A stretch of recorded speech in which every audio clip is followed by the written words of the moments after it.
Excel sheet that we can print off and have a copy of? Yeah, like so I'll make it in Excel, like I'll make all of your stuff in it. Like today when I get all your stuff, I'm just putting it in a sample Excel sheet. And then I gotta go make it look pretty. I know what I'm gonna do with it. And then each of you will have your own sheets that I'll have, and then you'll have your own like Strongside weight loss sheet where it'll record all of your information. But then on my end, it'll auto-populate like how much you've lost in percentages and inches, stuff like that. We'll be able to track everything. Also too, so anybody watching this online, like once I'll put this up there. I'm not gonna do every week like this. Some will be different, we'll be more interactive, and we'll have handouts and stuff like that, but I wanted to have the first couple weeks available on YouTube. So there's that, and then I don't know what button I was pressing or whatever where I couldn't like hide it like I was doing the past couple weeks. So yeah, you can totally see everything that's going on. So, all right, whatever. All right, but so there's that. Okay. As we go through this, like when we're done or even throughout, if you got any questions, let me know. This isn't going to be as in-depth as last week because we have hammered so much. So what I want to do is take last week and the conversation that we had yesterday and go off of some feedback that I'm getting in some areas that we need to improve on. And then I'll be able to lay out more of a system going forward in your next couple weeks. All right, so as you're going through all this stuff, I want you to think about and imagine the slide on the right doesn't exist, all right? So just look at the one on the left. So as you're going through this, and a big topic that we talked about yesterday, whether you were there or not, and we've touched on it before, is the trade-off of everything. And that's a big thing that we're gonna talk about in this first slide. So there's always gonna be a trade-off for whatever you're trying to do in your nutrition, whether that's sticking to RP, or sometimes we joke around and call it like RP-ish, or like, whatever. Like, you're gonna have to trade off one area versus another, but always make sure that what you're trading off gets you the bigger goal. Like we talked yesterday, well, I'll just go through it real quick. But, so like, when you look like at vegetables versus amazing greens, like we talked about that yesterday.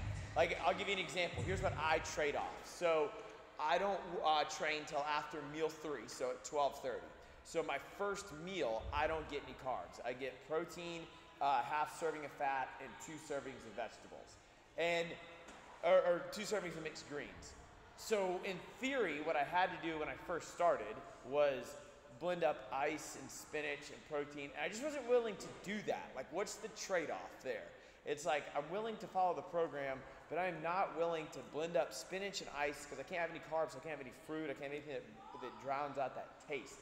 Versus the trade-off was not having mixed greens, but having some of this amazing green stuff instead. That is basically all the nutrients and stuff that you get from greens. So the trade-off was there.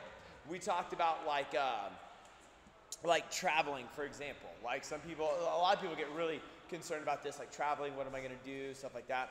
And okay, well, let's look at your traveling and say, all right, well, here's the deal. I'm gonna look at my RP template and I'm gonna say, I know I get X amount of grams of carbs, X amount of grams of fat or protein or ounces or whatever you're looking at.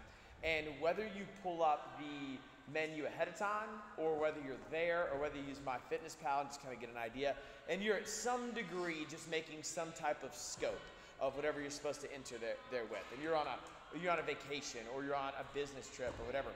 And you're looking at the trade-off. The trade-off is, okay, I have to go to this lunch meeting. I have to go on vacation. I have to, whatever the situation is. Now, have to is different than convenience. So you're saying that you're in a situation where you have to trade that off.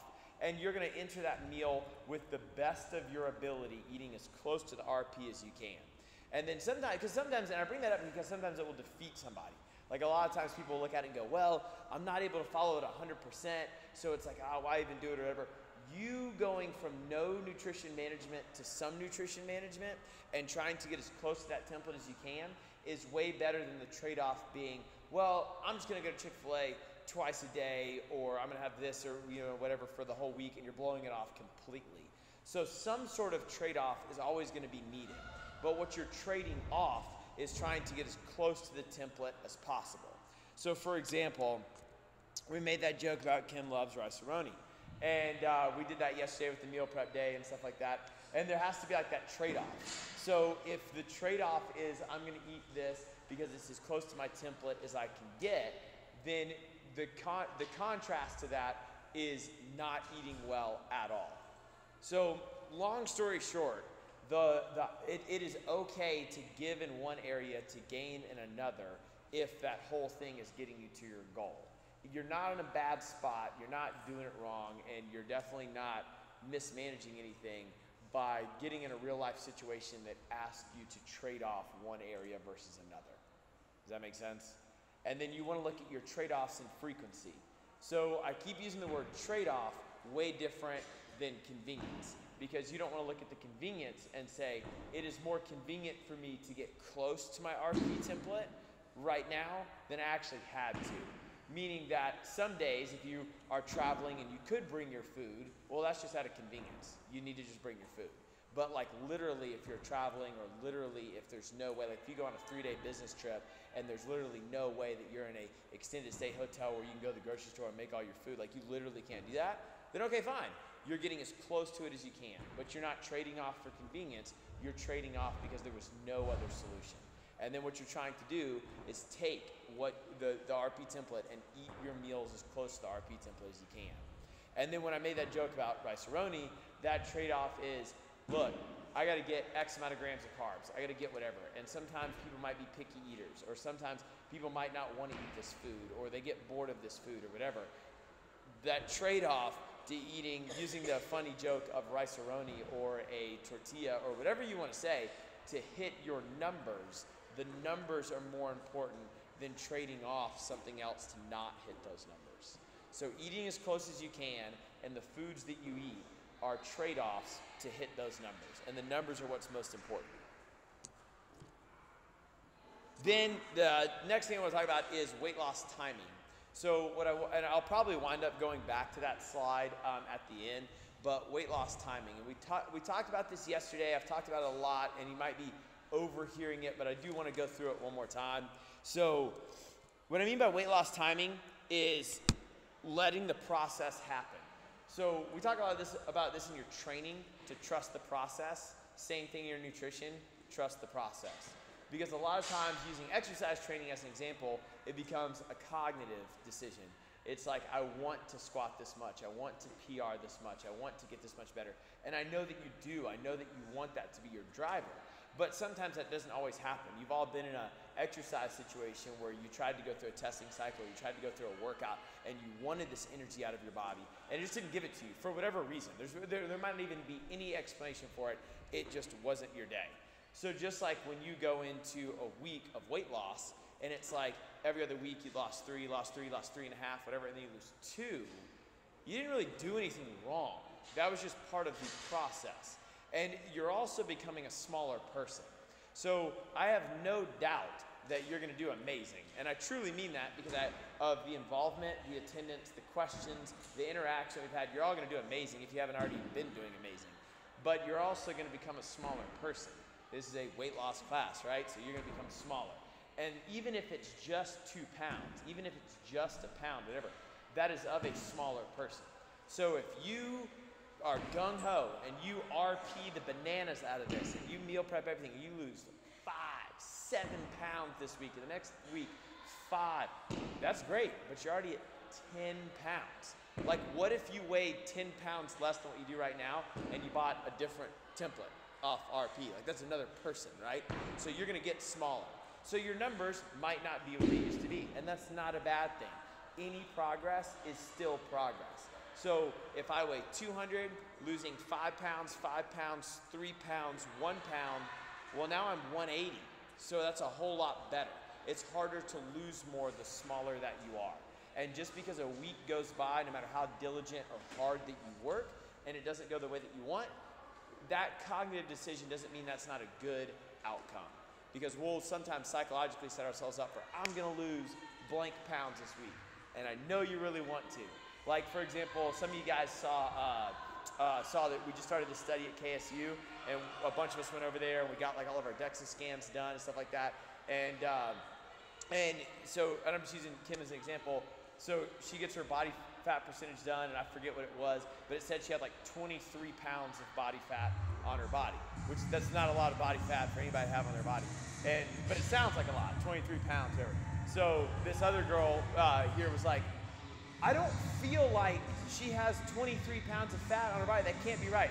I just looked at her and I was like, I'm sure you do really feel like she doesn't have 23 pounds of body fat, but she has 23 pounds of body fat. So you can feel like, just if that idea kind of makes sense, I feel like it's less than that, or I feel like it's more than that. But that's just kind of what happened. Like there's literally just 23 pounds of body fat on her body, whether you think that's a lot or not. So when you only lose 2 pounds, that's actually a lot. So letting that process happen is a pretty big deal. And as you go through it, and as you trust the process and stay to the process, and if it doesn't go how you expected, how you wanted, or how it's been going, don't look at it like something needs to change as much as holding yourself accountable. So we've talked a lot about this about when to change in those cut cycles. So if you have an old template, 2 months or whatever, but old template, it was called cut. The new one is called fat loss. Just because you don't lose any weight or as much as you want or wanted doesn't mean that you need to go into the next one right away. It'll tell you in those PDFs and stuff, you're probably going to lose this much weight per week, and you want to lose this much weight per week, and that's true. But if 1 week goes by where you don't lose anything, don't immediately advance to the next one. I would give it like 2 full weeks. And what I want you to do is reflect on your self-accountability. Not because you're doing bad, but because that will tell you more of the big picture of what may or may not have happened. So for example, this is the beginning. This is the most excited that you will ever be right now to start RP and get going and boom. 6 months from now, when you're a professional, you'll still do it and you're awesome, but you can't mimic this level of excitement, right? So now is probably when you are weighing like every little leaf that goes into your vegetables and stuff. Versus in 6 months, you might be like, and vegetables. Like, you're gonna be more in tune with it, all right? There's an eyeball. You will. But you're gonna have a massive amount of intensity right now, and this massive amount of diligence, which you should. But as you get to a point where your body's getting smaller and smaller and smaller, or that might be in just 2 weeks or 3 weeks, whatever, and then something happens where you're like, I didn't lose any weight this week. Don't make the first decision to go to the next tab, like cut 1 or fat loss 1 or whatever. Review your week, and ask yourself, did I eat 100% to that template? Or did I have 2 meals that I probably shouldn't have? Or I got really busy and I skipped 3 meals? Or I was going to the gym 5 days a week and then I went 2 days a week? Not because you're doing that, but those are the variables that are going to affect your success. So all that's happening right now. Your gym attendance is going to go up right now, which it should. Your focus on nutrition is going to go up, which it should. And our goal is to maintain that for as long as possible. But if something happens in a week where you only lose 1 pound instead of 3, don't immediately say advance, reflect. And if those variables are true, I ate 100% to my RP, I was at the gym as many times as I normally am, I was 100% diligent. Okay, then yeah, we probably need to move on. But the reason that I try to hold you back a second before going to that next tab is the drops are very severe. And it always cutting back doesn't necessarily mean that your success is going to be greater. Always remember what we said on day 1. If just weight loss was about eat less and exercise more, I wouldn't have a job. So it's not continuing to just cut the tabs. You want to make sure that you're ready. Because you can go ahead and look at them. They get real small. And the amount you get gets littler and littler and littler. And if the answer was just move tabs before your body's ready, then we would just start you at fat loss 3. There'd be no need for base. And the cool thing about base is it gets you used to consistent volumes and gets you used to meal prepping and gets you used to the bigger picture. Let's see. And then that was kind of what I talked about, getting stuck in weight loss.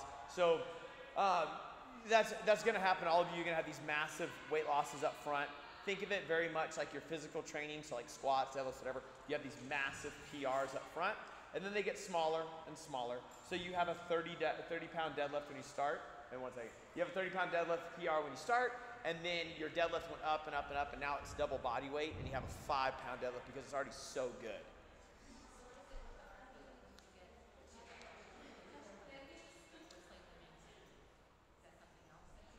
Wait, you mean like the maintenance? I didn't hear your question. I didn't hear it either. Talk louder. So it's called like maintenance. Are you asking like what the maintenance is? Yeah, like how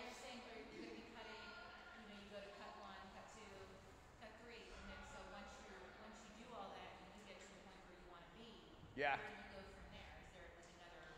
So there's base, and then fat loss 1, fat loss 2, or cut, whatever, fat loss 3, and then maintenance or new base. You don't ever have to go through all the tabs. So like if you do base, I'm just making these numbers up. You do base, you lose 10 pounds. You go to fat loss 1, you lose another 10 pounds. Fat loss 2, you lose another 10 pounds. And you're like, dude, I'm pretty happy. Like I'm kind of where I'm at. I don't necessarily need this fat loss 3.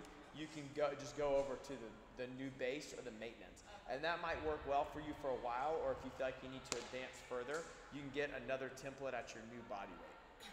But each template is suggested to follow for 12 to 20 weeks. And but again, we talked about this a lot yesterday, but if it's not broke, don't fix it. So like, you know, if you're continuously losing weight and body composition, your measurements are much better and your lifts are going up and you feel the best you've ever had, you might not need to veer off base. Like if you're doing well, or then maybe you go to fat loss 1, you're there for longer than 12 weeks. It's not a bad thing. If you're continuously seeing results and you're just feeling great off of it, then you might not need to keep cutting. Question based on that. How long do you stay on your templates? Is there like a, after you've lost 40 pounds, you need to change templates? I heard what you were talking about. Yeah. But you know, oh, you're 15 pounds lighter at 185. Maybe you need a new template. Oh, you lost 30 pounds. Maybe. How do you know? I wouldn't look at it as pounds as much as I would when you've gone through the tabs. So let's say like fat loss 3 or cut 3 is really aggressive. You might not want to go there. Like it's aggressive. So you're gonna have a different setup. So if I weigh 200 pounds and I lose 30 pounds and I get down to 170, and then I'm on fat loss 2, and my only options are either fat loss 3 or a new template. But I look at fat loss 3 and I see that it's very, very cut and lean out and stuff. I might just get a new template just so I'm now following off somebody at 170, unless you want to go to that final tier. All right, so the next thing I want to talk about is food labels. So we got this, and then I think like 2 more slides, and then we're going to do the weigh-ins and measurements and stuff like that. And I only wanted this to take about 30 minutes because that'll take about 30 minutes. So if you have any questions, let me know, but I'll explain how that'll work when we get there. The biggest thing I wanted to go over with food labels is just kind of a brief idea on how to look at it. So we're going to go over this, and then we're going to talk about defining healthy foods and unhealthy foods and stuff like that. So you're using your food label to fit to your template, that's for sure. But a lot of times people get kind of confused on what this food label even looks like, and a lot of times people don't even look at food labels. I mean, like, you know, we all have different levels of education in nutrition, and I mean, I don't know, I didn't really look at a food label most of my growing up life, and some of this might sound really elementary, but let's just start at the top. Again, this will be on YouTube, so I'm not gonna read like all these colors to the side and stuff, but if you wanna go back and read this, I'll put the link up tonight, and you can go to our YouTube channel and subscribe to it, and yeah. The first part, I always want you to pay attention to that. Before you even start anything, look at that first top part, and that food label is gonna tell you the amount that's in it. So like a common example, like Pop-Tarts. I use Pop-Tarts all the time because they're funny. But Pop-Tarts, there's 2 in a package, 1 is a serving. So when you read the food label of Pop-Tarts, it's gonna tell you, I'm just making this up, there's 100 calories in a Pop-Tart. That doesn't mean the package has 100 calories in it. It means the Pop-Tart has 100 calories in it. If you eat both Pop-Tarts, that's 200 calories. You'll notice that a lot, like the big thing, and we kind of joked about this before, is like your workout carbs. So for example, if you do a Gatorade or if you do like coconut water or something like that, and you get like coconut water, and it's like 30 grams of sugar, and then it's got 4 servings in there, if we didn't pay attention to that top part, you had 120 grams of sugar. So just be a little bit mindful of that. That's why they sell all those different sizes. Like you can drink just the little Gatorade one, it's got like 15 grams versus the large one has like 35 or you know whatever it is. So that's how you start setting up yourself for that. Then, I don't know why there's not an arrow. There's not an arrow about all the fats, but you have your trans fats. If you are trying to go, this is gonna go more towards that second slide, but pay attention to your trans fats if you're trying to get more healthier foods. That's all I'm gonna say for right there. That's gonna be a big topic that we're gonna go over in the coming weeks on how to take, because what I don't wanna do right now is slam you with all of this food labels, meal prep, RP stuff, and then, oh, you gotta limit this and limit this and limit, and then your brain explodes. So let's just start with that. The next part is, let's see. All right, so if you, we got a lot of questions on sugar content. So if you look at the bottom, sugar content. If you were to take fruit and stuff out of the mix, if you were to take just regular foods, your goal would be 25 grams or lower of sugar throughout the day. If you start living off like protein bars and stuff like that, you'll notice real quick how there's like 30 grams in one bar, and it's like, how's that even a protein bar? But we got a lot of questions on that. Again, I'm going to hint at that, kind of like I did the trans fats, maybe kind of give you a goal. But the total sugar consumption of 25 grams or less. Sugar, I get that. That'll be a whole nother conversation. But if we took fruit out of the picture, because what I'm not going to do is say you're allowed 1 banana a day or whatever. I'm saying if you want to look at all the other foods that you might eat out of boxes and stuff like that, 25 grams or lower of sugar throughout the day. And then it doesn't say this at the bottom with the eat clean source of protein. Obviously, I didn't make this. I tried to find the coolest picture I could. When you look at the percentages on the right, I got this question a little bit. The percentages don't have anything to do with your RP template. The percentages are made off just basic guidelines. So 2,000 calories a day is the standard caloric volume, or the recommended daily allowance, or RDA, and then the percent of grams to that volume. So what they're saying is the FDA is just saying eat 2,000 calories a day, 40% carb, 30% fat, 30% protein is a good place to start. Of that, it's that percentage in that serving, looking at the top part, in that item, or that serving size per item. That's all that means. That doesn't mean that you actually need that. Most standards are 1 gram of protein per pound of body mass. If you ran the numbers on your RP template, you're going to be pretty close to that. It's going to be 3/4 to 1 gram of protein per pound of body mass. But that's really what you need. Same thing with the vitamins at the bottom. Those are just your basic survival. Like if you look at the vitamins and stuff at the bottom, that's just basic need. That doesn't have anything to do with exercise and stuff like that. All of those numbers go up. So that's what those percentages mean, just so they have something to evaluate against. The biggest thing that I want you concerned about right now is the top part, where you know how much is in each thing. So if you're eating crackers and it's like, oh look, I opened my bag of crackers and there's 8 crackers in there, but 4 is a serving. That's what I need you paying attention to, is that top part. That happens a lot with drinks. Like you said, the workout carbs, your number will go up accidentally if we don't pay attention to the amount in there. And then outside of your workout carbs and outside of your fruit, if you want to pay attention to your sugar consumption, because sugar doesn't necessarily have to do with the amount of carbs that are in there, 25 grams or lower. All right, then I think this is the second to last slide. A lot of you guys are like really honed in on wanting to eat organic and stuff like that. Great, cool. This is going to come a lot in the future. This is going to be a process. The first goal is to get you eating RP, a structured meal plan, understand meal prepping, and that'll go into the next slide a little bit, but that will set you up for way more success in the long term. But okay, great. If you want to do that, then here, and I don't know how small this is. Again, this will be up on YouTube and stuff like that, and you'll get all the slides and all that. But great, cool. Let's just define it easily. You might have seen this before, the Dirty Dozen and the Clean 15. The Dirty Dozen on the left-hand side are the 12 dirtiest foods that on average contain the highest amount of pesticides and chemicals in them. So more than likely, if you're venturing down that organic side and you want to talk about eating organic, which we'll definitely do, and the benefits of it and all that, then you can shop for more cleaner foods on that side. And then the Clean 15 are the cleanest production foods that typically have the least amount of chemicals and pesticides and herbicides in them, so it wouldn't beat you up if you ate organic.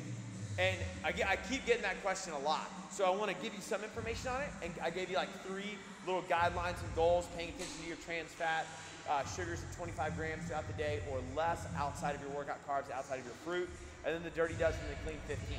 Because I noticed that was a big need and a lot of questions. I want you to think about it, but your main point is this. So we went over this in last week, and I want to hammer it again. So I feel like by now we've gotten a lot of your information. You got your cool Strongside nutrition planners. If you didn't get one, we'll give you one. We went through meal prepping. Not saying that we're not going to recap on all that. I'm just saying that like now we're going to be ready to rock and roll. And what I want you to look at on this slide is this was a big part of what we talked about last week.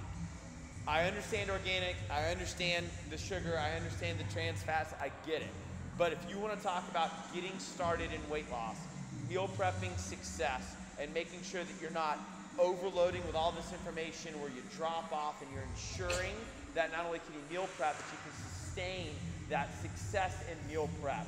This is what really, really matters. And this is, I know RP kind of made this, but it's really, really true. I really think this holds up perfectly.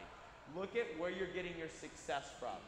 Calorie balance is 50%, and macronutrients are 30%. So like we talked about last week, kind of blend those together. That's 80% of your success. The amount of each nutrient and the volume. Volume matters so much. 94, I've beaten this into your head, but 94% of people undereat. All of you are following a light program, and the biggest thing that we've gotten back is this is so much food. And it is a lot of food. I mean, everybody, like, I've heard people running out of food at the grocery store, like they come back like, oh, this wasn't enough, you know, whatever. And you're on the light program. Most people aren't eating enough. So the volume that you eat and the macronutrient breakdown, so carbs, fat, and protein, overlay anything else to reach your success. Meaning, I can undereat organic food. I can undereat really clean food. The amount that you undereat, it doesn't matter. It doesn't matter how clean that is. The amount you eat has to happen first. You have to have volume before you can talk about quality. Nutrient timing is 10%. So when we look at things like, I gave you guys that example of like my day, like typically I have a 3:30 client, and then I have 4:30, 5:30, 6:30, 7:30 classes, and then I go home. So I'll usually eat before a client, and then I'm going 4 or 5 hours, and then go home. I'm doubling up my last meal because I have to. That was that trade-off that we talked about in the beginning. What am I gonna do?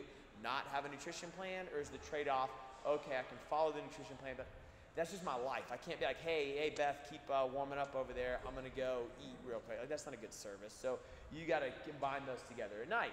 Well, that's only 10%. As long as you have the volume in, that's what matters more than anything else.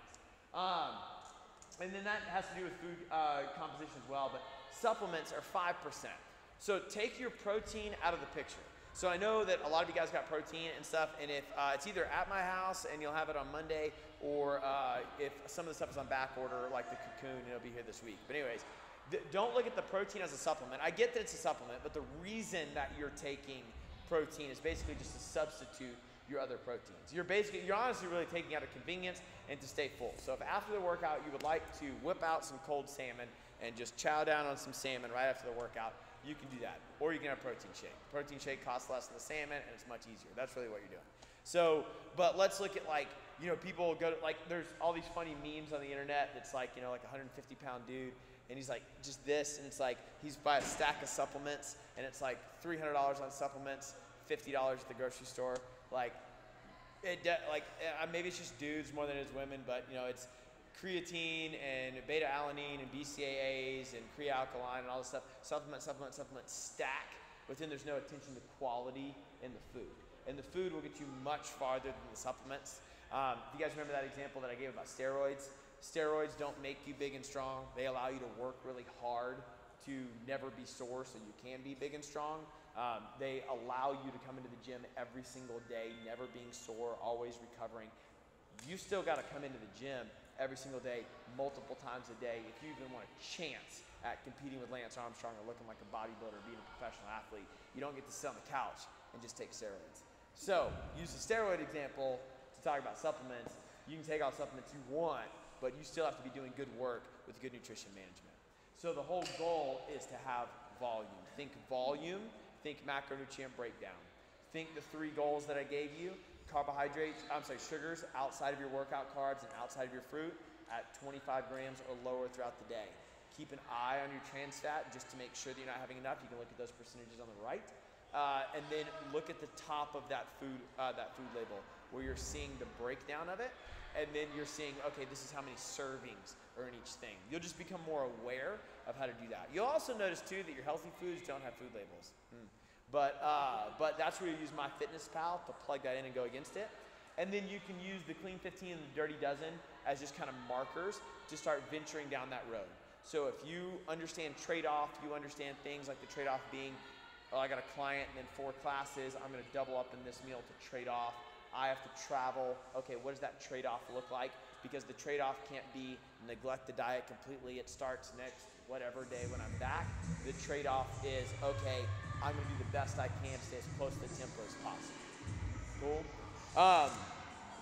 So I just wanted to recap on a couple things that we had talked about in the past 2 weeks before we go into measure. So when we do this and we do your measurements and your weigh-ins and stuff, after I do that, you're good to go. Like you can hang out and party or whatever, you can work out, whatever, or you're free to go. I just need to get that real quick. I will have all that in my Excel sheet, but then each of you will get your own Strongside weight loss sheet that has everything of your weighing, your measurements, your percentage of improvement, and stuff like that. You'll have that in about a week or two. But does anybody have any questions on what we went over today or anything that you're fumbling with right now? Or are you just ready to see your fitness? We're going to start every 8 weeks and then probably go down to every 6. I'm sorry, we're going to start at every 6 weeks and then probably go up to 8. Yeah. Yeah.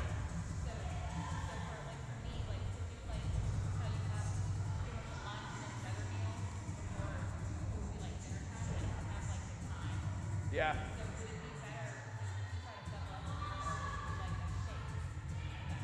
Double up the meal. Yeah. You'll get, the reason for that is you'll get a better sustainment of nutrition. So you'll get all your volume in at one time and you'll sustain off of it for a longer period of time rather than just throwing in the nutrients here and there. And you're adding like that and that. Yep. Yeah.